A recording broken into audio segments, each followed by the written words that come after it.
When I first surfed in Cloud9, that the first time I saw at the Nildie, I was like, I wanna do that.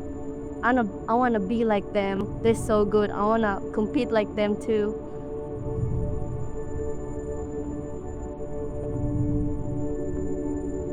I started surfing when I was 10. I'm 41, so that was like 31 years ago.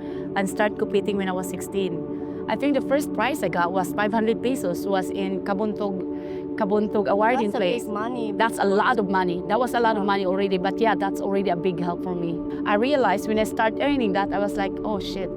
I think really surfing is just not a passion. It is a living to, to keep it going and helping my family at the same time.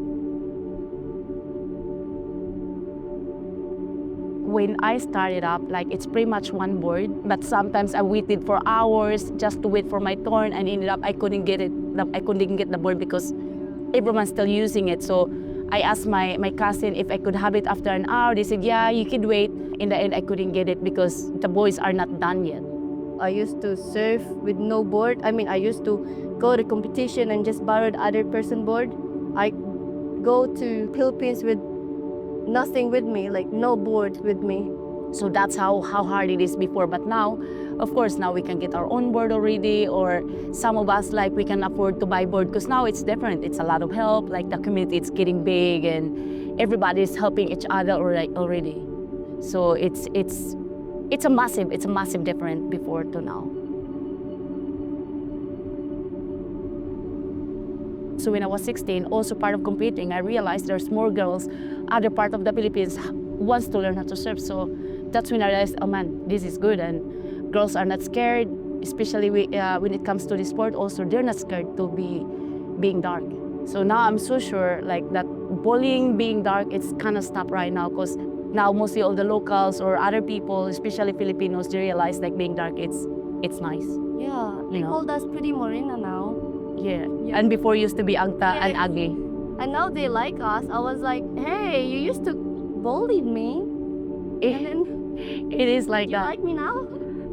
Black is ugly and being poor. That's how I remembered when I was younger, and bullied me a lot. Even my teachers back in high school, they really like find us like ugly when they saw us being dark. My own family, they think that, what are you doing? It's like you're wasting your time and la la la, and you become really crazy dark and everything. But now I'm so sure, like, because mostly it's a lot of girls now surfing because they find it out like, wow, being dark is beautiful, and that's how I think also even in the beginning. Now it's changed. They look at us different now. So yeah, that makes me happy.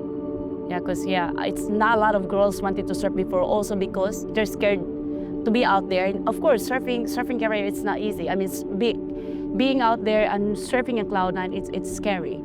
But to see women had the balls to go out there and not scared to be being dark anymore, that's a big thing, and it's a huge, especially for me, like, especially I'm looking out always for them. Like, I want them to be also big, and I want to help the community, especially the new young generation. And now they're big. I mean, they're really well known. They're top surfers now in the Philippines.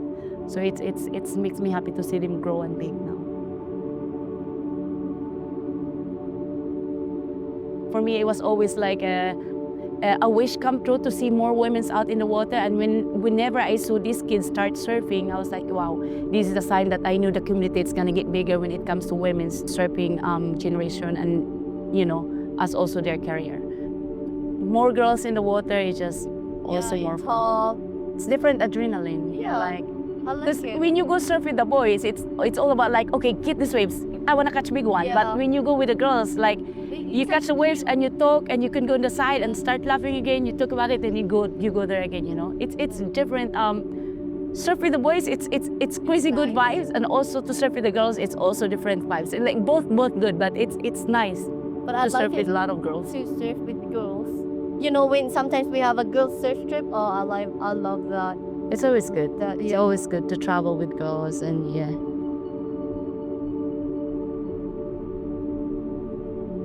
If there's no surfing in Siargao, I would say mostly all of us, either I could be a teacher right now, Yeah.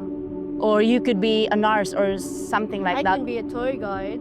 Because for me, if there's no surfing, there's also no touristy. Because the reason why Siargao become famous and also there, it's because of the surfing. Competence.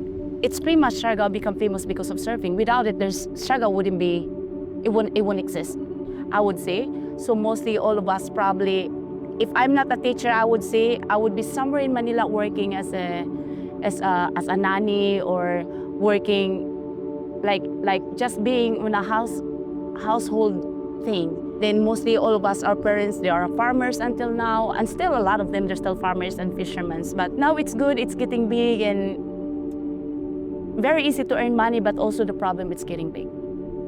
You know, that's how I think picture it. If there was no surfing, it's all of us like appreciating everything, appreciate little things, happy, but most of us probably either you will be a farmers or fisherman or us working somewhere in Manila. So it's a massive difference before to now.